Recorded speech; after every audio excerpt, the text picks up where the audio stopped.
அப்போஸ்தலருடைய நடபடிகள் 5ஆம் அதிகாரம். அனனியா என்னும் பெயருள்ள ஒருவனும் அவனுடைய மனைவியாகிய சப்பீராலும் தங்கள் காணியாட்சியை விற்றார்கள். தன் மனைவி அறிய அவன் கிரயத்திலே ஒரு பங்கை வஞ்சித்து வைத்து ஒரு பங்கை கொண்டு வந்து அப்போஸ்தலருடைய பாதத்திலே வைத்தான்.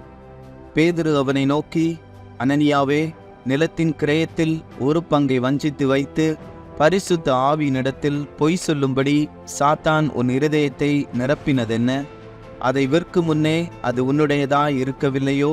அதை விற்ற பின்பும் அதன் கிரயம் உன் வசத்தில் இருக்கவில்லையோ? நீ உன் இருதயத்திலே இப்படிப்பட்ட எண்ணம் கொண்டதென்ன? நீ மனுஷரிடத்தில் அல்ல, தேவனிடத்தில் பொய் சொன்னாய் என்றான். அனனியா இந்த வார்த்தைகளை கேட்கவே விழுந்து ஜீவனை விட்டான். இவைகளை கேள்விப்பட்ட யாவருக்கும் மிகுந்த பயம் உண்டாயிற்று. வாலிபர் எழுந்து அவனை சேலையில் சுற்றி வெளியே எடுத்து கொண்டு போய் அடக்கம் பண்ணினார்கள். ஏறக்குறைய 3 மணி நேரத்துக்கு பின்பு அவனுடைய மனைவி நடந்ததை அறியாமல் உள்ளே வந்தாள். பேதுரு அவளை நோக்கி, நிலத்தை இவ்வளவுக்கு தானா விற்றீர்கள்? எனக்கு சொல் என்றான். அவள், ஆம், இவ்வளவுக்குத்தான் என்றாள். பேதுரு அவளை நோக்கி, கர்த்தருடைய ஆவியை சோதிக்கிறதற்கு நீங்கள் ஒருமனப்பட்டதென்ன? இதோ உன் புருஷனை அடக்கம் பண்ணினவர்களுடைய கால்கள் வாசற்படியிலே வந்திருக்கிறது, உன்னையும் வெளியே கொண்டு போவார்கள் என்றான். உடனே அவள் அவனுடைய பாதத்தில் விழுந்து ஜீவனை விட்டாள். வாலிபர் உள்ளே வந்து அவள் மரித்து போனதைக் கண்டு அவளை வெளியே எடுத்து கொண்டு போய் அவளுடைய புருஷன் அண்டையிலே அடக்கம் பண்ணினார்கள். சபையார் எல்லாருக்கும் இவைகளை கேள்விப்பட்ட மற்ற யாவருக்கும் மிகுந்த பயம் உண்டாயிற்று. அப்போஸ்தலருடைய கைகளினாலே அநேக அடையாளங்களும் அற்புதங்களும் ஜனங்களுக்குள்ளே செய்யப்பட்டது. எல்லாரும் ஒருமனப்பட்டு சாலமோனுடைய மண்டபத்தில் இருந்தார்கள். மற்றவர்களில் ஒருவரும் அவர்களுடனே சேர துணியவில்லை. ஆகிலும் ஜனங்கள் அவர்களை மேன்மைப்படுத்தினார்கள். திரளான புருஷர்களும் ஸ்திரீகளும் விசுவாசம் உள்ளவர்களாகி கர்த்தரிடமாக அதிகமாய் சேர்க்கப்பட்டார்கள். பிணியாளிகளை படுக்கைகளின் மேலும் கட்டில்களின் மேலும் கிடத்தி பேதுரு நடந்து போகையில் அவனுடைய நிழலாகிலும் அவர்களில் சிலர் மேல் படும்படிக்கு அவர்களை வெளியே வீதிகளில் கொண்டு வந்து வைத்தார்கள். சுற்று பட்டணங்களிலுமிருந்து திரளான ஜனங்கள் பிணியாளிகளையும் அசுத்த ஆவிகளால் வாதிக்கப்பட்டவர்களையும் எருசலேமுக்கு கொண்டு வந்தார்கள். அவர்கள் எல்லாரும் குணமாக்கப்பட்டார்கள். அப்பொழுது பிரதான ஆசாரியனும் அவனுடனே கூட இருந்த சதுசேய சமயத்தார் அனைவரும் எழும்பி பொறாமையினால் நிறைந்து அப்போஸ்தலர்களை பிடித்து பொதுவான சிறைச்சாலையிலே வைத்தார்கள். கர்த்தருடைய தூதன் ராத்திரியிலே சிறைச்சாலையின் கதவுகளை திறந்து அவர்களை வெளியே கொண்டு வந்து, நீங்கள் போய் தேவாலயத்திலே நின்று இந்த ஜீவ வார்த்தைகள் எல்லாவற்றையும் ஜனங்களுக்கு சொல்லுங்கள் என்றான். அவர்கள் அதை கேட்டு அதிகாலமே தேவாலயத்தில் பிரவேசித்து போதகம் பண்ணினார்கள்.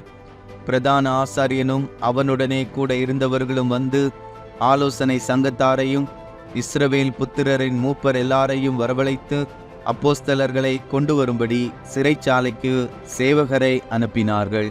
சேவகர் போய் சிறைச்சாலையிலே அவர்களை காணாமல் திரும்பி வந்து, சிறைச்சாலை மிகுந்த பத்திரமாய் பூட்டப்பட்டிருக்கவும் காவற்காரர் வெளியே கதவுகளுக்கு முன் நிற்கவும் கண்டோம். திறந்த பொழுதோ உள்ளே ஒருவரையும் காணோம் என்று அறிவித்தார்கள். இந்த செய்தியை ஆசாரியனும் தேவாலயத்தை காக்கிற சேனைத் தலைவனும் பிரதான ஆசாரியர்களும் கேட்டபொழுது இதென்னமாய் முடியுமோ என்று அவர்களை குறித்து கலக்கமடைந்தார்கள். அப்பொழுது ஒருவன் வந்து, இதோ, நீங்கள் காவலில் வைத்த மனுஷர் தேவாலயத்திலே நின்று ஜனங்களுக்கு போதகம் பண்ணுகிறார்கள் என்று அவர்களுக்கு அறிவித்தான்.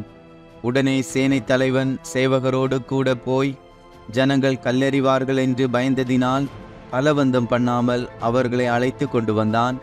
அப்படி அவர்களை அழைத்து கொண்டு வந்து ஆலோசனை சங்கத்துக்கு முன்பாக நிறுத்தினார்கள். அப்பொழுது பிரதான ஆசாரியன் அவர்களை நோக்கி, நீங்கள் அந்த நாமத்தை குறித்து போதகம் பண்ணக்கூடாதென்று நாங்கள் உங்களுக்கு உறுதியாய் கட்டளையிடவில்லையா? அப்படி இருந்தும் இதோ எருசலேமை உங்கள் போதகத்தினாலே நிரப்பி அந்த மனுஷனுடைய இரத்த பலியை எங்கள் மேல் சுமத்த வேண்டுமென்றிருக்கிறீர்கள் என்று சொன்னான். அதற்கு பேதுருவும் மற்ற அப்போஸ்தலரும், மனுஷருக்கு கீழ்ப்படுகிறதை பார்க்கிலும் தேவனுக்கு கீழ்ப்படுகிறதே அவசியமாயிருக்கிறது. நீங்கள் மரத்திலே தூக்கி கொலை செய்த இயேசுவை நம்முடைய பிதாக்களின் தேவன் எழுப்பி இஸ்ரவேலுக்கு மனந்திரும்புதலையும் பாவ மன்னிப்பையும் அருளுகிறதற்காக அவரை அதிபதியாகவும் இரட்சகராகவும் தமது வலது கரத்தினாலே உயர்த்தினார். இந்த சங்கதிகளை குறித்து நாங்கள் அவருக்கு சாட்சிகளாயிருக்கிறோம். தேவன் தமக்கு கீழ்ப்படுகிறவர்களுக்கு தந்தருளின பரிசுத்த ஆவியும் சாட்சி என்றார்கள். அதை அவர்கள் கேட்டபொழுது மூர்க்கமடைந்து அவர்களை கொலை செய்யும்படிக்கு யோசனை பண்ணினார்கள். அப்பொழுது சகல ஜனங்களாலும் கனம் பெற்ற நியாயசாஸ்திரியாகிய கமாலியேல் என்னும் பேர் கொண்ட ஒரு பரிசேயன் ஆலோசனை சங்கத்தில் எழுந்திருந்து அப்போஸ்தலரை சற்று நேரம் வெளியே கொண்டு போக சொல்லி சங்கத்தாரை நோக்கி, இஸ்ரவேலரே, இந்த மனுஷருக்கு நீங்கள் செய்ய போகிறதை குறித்து எச்சரிக்கையாயிருங்கள். ஏனென்றால் இந்நாட்களுக்கு முன்னே தெயுதாஸ் என்பவன் எழும்பி தன்னை ஒரு பெரியவனாக பாராட்டினான். ஏறக்குறைய 400 பேர் அவனை சேர்ந்தார்கள். அவன் மடிந்து போனான். அவனை நம்பின அனைவரும் சிதறி அவமாய் போனார்கள். அவனுக்கு பின்பு குடிமதிப்பின் நாட்களிலே கலிலேயனாகிய யூதாஸ் என்பவன் எழும்பி தன்னை பின்பற்றும்படி அநேக ஜனங்களை இழுத்தான். அவனும் அழிந்து போனான். அவனை நம்பியிருந்த அனைவரும் சிதறடிக்கப்பட்டார்கள். இப்பொழுது நான் உங்களுக்கு சொல்லுகிறது என்னவென்றால், இந்த மனுஷருக்கு ஒன்று செய்யாமல் இவர்களை விட்டுவிடுங்கள். இந்த யோசனையும் இந்த கிரியையும் மனுஷரால் உண்டாயிருந்ததானால் ஒளிந்து போம். தேவனால் உண்டாயிருந்ததே ஆனால் அதை ஒழித்துவிட உங்களால் கூடாது. தேவனோடே போர் செய்கிறவர்களாய் காணப்படாதபடிக்கு பாருங்கள் என்றான். அப்பொழுது அவர்கள் அவனுடைய யோசனைக்கு உடன்பட்டு அப்போஸ்தலரை வரவழைத்து அடித்து இயேசுவின் நாமத்தை குறித்து பேசக்கூடாதென்று கட்டளையிட்டு அவர்களை விடுதலையாக்கினார்கள். அவருடைய நாமத்துக்காக தாங்கள் அவமானமடைவதற்கு பாத்திரராக எண்ணப்பட்டபடியினால் சந்தோஷமாய் ஆலோசனை சங்கத்தை விட்டு புறப்பட்டு போய் தினந்தோறும் தேவாலயத்திலேயும் வீடுகளிலேயும் இடைவிடாமல் உபதேசம் பண்ணி இயேசுவே கிறிஸ்துவென்று பிரசங்கித்தார்கள்.